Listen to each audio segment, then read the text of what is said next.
Welcome to తొలి వార్త. ప్రజల కోసం ప్రజల పక్షం వార్తలు చదువుతోంది మీ మాధురి.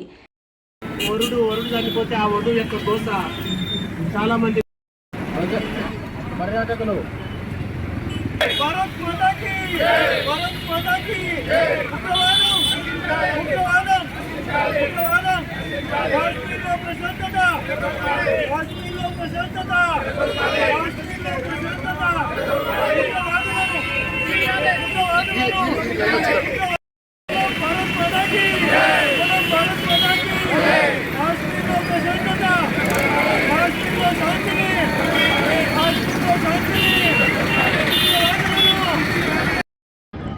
నా పేరు జగపతిరావు. నేను మహబూబ్నగర్ పట్టణ సీనియర్ సిటిజన్ ఫోరం అధ్యక్షునిగా పనిచేస్తున్నాను. నిన్న రాత్రి అకస్మాత్తుగా జరిగినటువంటి సంఘటన తెల్లవార పేపర్లో చూసి నగరం అంతా అట్టుడికినట్టు ఉడకడం జరిగింది. అందులో భాగంగా ఉదయం నుంచి మేము అనుకొని పట్టణ సీనియర్ సిటిజన్ ఫోరం సభ్యులం పిలుపునిచ్చి దాదాపు 100 పైన ఉన్నటువంటి సీనియర్ సిటిజన్ సభ్యులందరూ ఇక్కడ గుమిగూడి జరిగినటువంటి ఉగ్రవాది దాడిని ఎలుగెత్తి ఖండించడం జరుగుతూ ఉంది.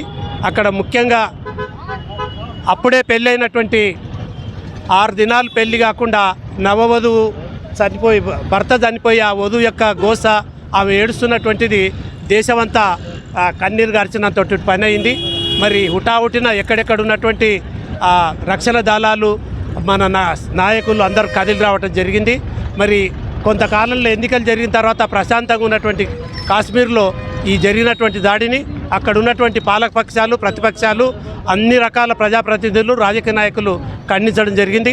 ఇట్లా ఖండించడే కాకుండా ఈ ఉగ్రవాదులు మేమే అని బహిరంగంగా ప్రకటించుకున్నప్పుడు వీటిని కాలయాపన చేయకుండా కోర్టులో సంవత్సరాల కొద్దీ చేయకుండా ఇమ్మీడియట్గా వెంటనే తగు చర్య తీసుకొని సంబంధించినటువంటి ఈ ఉగ్రవాదులను మట్టుపెట్టి ఇక మీదట ఇటువంటి దాడులు జరగకుండా, ఇటువంటి దాడులు చేస్తే వాళ్ళ కొంపలు కూడా పాడైపోతామనేటువంటి ఒక కనువిప్పు ఉగ్రవాదులకంతా కలగాలని దానికి మూలంగా ఇక్కడ అందరం జమయ్యి మన ముక్తకంఠంతో ఈ ముష్కర్ల దాడిని ఖండిస్తున్నాం. నేను సీనియర్ సిటిజన్ ఫోరం ప్రధాన కార్యదర్శిని.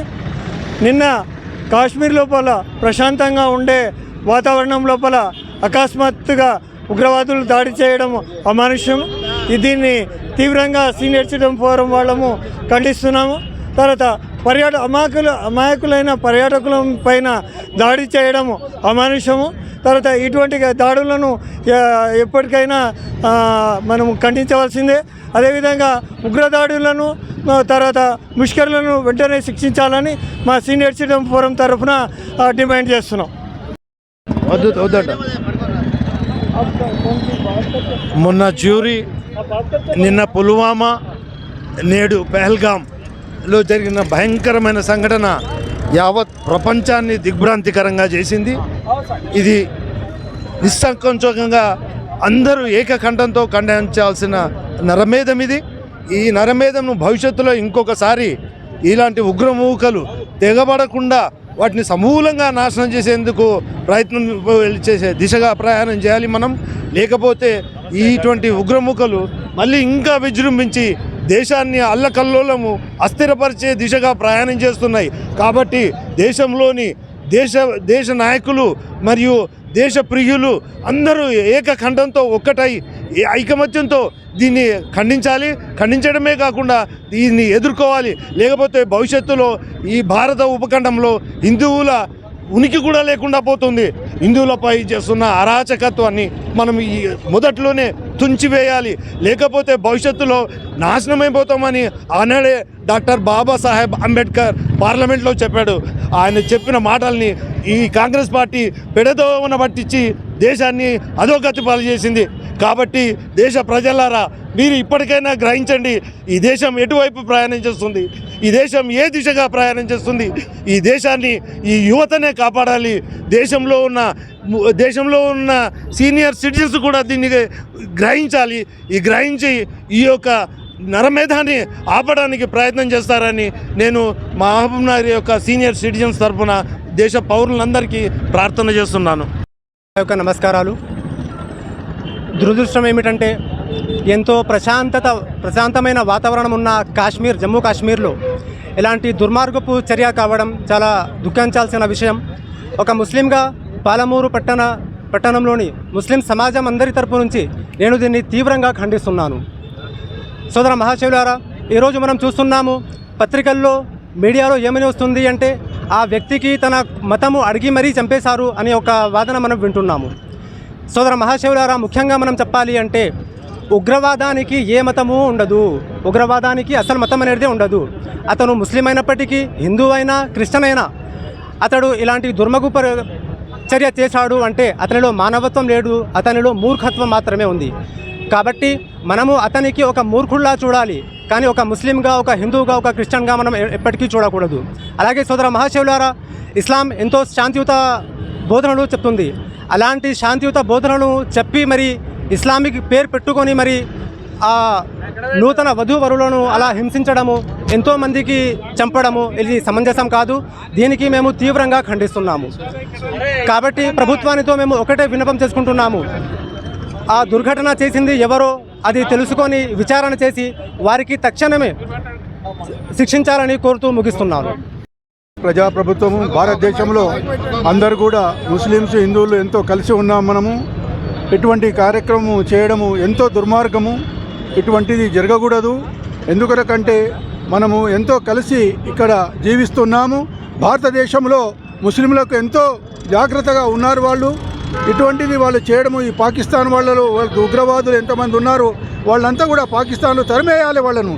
ఎందుకంటే ఎంతోమందిని పుట్టలు పెట్టుకున్నారు ఈనాడు. ఎంత బాధాకరమైనటువంటి విషయము.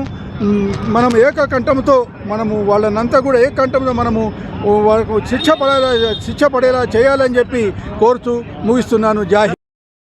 ఒక వ్యక్తుల మీద, ఒక భార్యాభర్తల మీద మొన్ననే పెళ్ళైనటువంటి 6 సంవత్సరాలు 6 రోజులు కాలేదు, కానీ ఎవరైనా మనుషులే.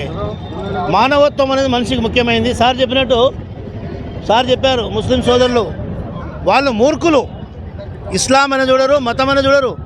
మానవత్వాన్ని మంటగలిపి ఉగ్రవాదిదాన్ని ఈ దేశంలో మంటగలిపి ఉగ్రవాదిదాన్ని డెవలప్ చేసి ఈ దేశంలో ఉన్నటువంటి మంచి వ్యక్తులను నాశనం చేయాలో కాన్సెప్ట్తో ఉన్నారు. దాన్ని మనం వ్యతిరేకించాలి. ప్రతి వ్యక్తి కూడా, యువకులు ముఖ్యంగా. ఇవాళ సీనియర్ సిటిజన్స్ మహబూబ్నగర్ వాళ్ళు చేస్తున్నారు, వాళ్ళకు మనం అందరం సపోర్ట్ చేయాలి. మహబూబ్నగర్ ప్రజలే కాదు, రాష్ట్ర ప్రజలు, దేశ ప్రజలు. అయితే ఎందుకంటే ఈ యొక్క గత 2000 సంవత్సరం నుంచి చూసినట్టయితే జమ్మూ కాశ్మీర్లో దాదాపు 200 మందిని మట్టుకున్నారు. రకరకాల సంఘటనలు మీరు ఇలా పేపర్లు చదివినట్టయితే. కాబట్టి ఒక పర్యాటక ప్రాంతంలో వెళ్ళినటువంటి ఒక స్విట్జర్లాండ్ లాంటి ప్రాంతం జమ్మూ కాశ్మీర్ మన భారతదేశానికి తలమానికం. అటువంటి ప్రాంతంలో పర్యటిస్తున్నటువంటి యాత్రికులను వాళ్ళ యొక్క తల్లి మొత్తుకుంటుంది, నన్ను చంపండి, నా బిడ్డలను కాపాడండి అంటే అర్థం చేసుకోండి. గన్నులు పెట్టి మెదడు నుంచి రైఫిల్ వెళ్ళిపోయినాయి, తుపాకులు వెళ్ళిపోయినాయి, గుండెల నుంచి వెళ్ళిపోయినాయి. వాళ్ళు ఏం పాపం చేసిర్రు అని నేను ఏడుస్తూ ఈ భరతమాత గుండెల్ని సారీ సార్. ఈ దుర్ఘటనను భారతీయులంతా ఖండించాలి. ఉగ్రవాదాన్ని ఇంకోటి వేళ్లతో పెళ్లగించి దేశం నుంచి తరిమి కొట్టాలి. ఉగ్రవాదం భారతదేశంలో కాదు, ప్రపంచవ్యాప్తంగా ఎక్కడ ఉన్నప్పటికీ కూడా దీన్ని మనం తిరస్కరించాలి, ఖండించాలి. ప్రభుత్వాలు చేసేటువంటి విధవ పనుల కారణంగా, 60-70 సంవత్సరాల కారణంగా, చెడ్డ నిర్ణయాల వల్ల, తప్పుడు నిర్ణయాల వల్ల ఈ దుస్థితి మన భారతదేశంలో సంభవించింది. ఇలాంటి స్థితి నుంచి మన భారతదేశాన్ని కాపాడాలి. మన రక్షణ దళాలు, మిలిటరీ ఫోర్స్, దేశవ్యాప్తంగా ఉన్న మానవతావాదులు దీన్ని ఖండించి తగిన చర్యలు తీసుకోవాలి. దీన్ని త్వరగా ముగించే ప్రయత్నం చేయాలి. దేశంలో ఒక్కసారిగా అల్లకొల్లని జరిగితే సామరస్యం సాధ్యం కాదు. ఇలాంటి దుష్ట పరిస్థితిలో ప్రభుత్వం తొందరగా రియాక్ట్ అయ్యి చర్యలు చేపట్టి రహస్యాన్ని ఛేదించి వాళ్ళు ఎక్కడ దాక్కున్న ప్రపంచంలో వాళ్ళను పట్టుకొని భారతదేశం నడిబొడ్డు పైన ఉరి తీయాలి, నరికి పారేయాలి.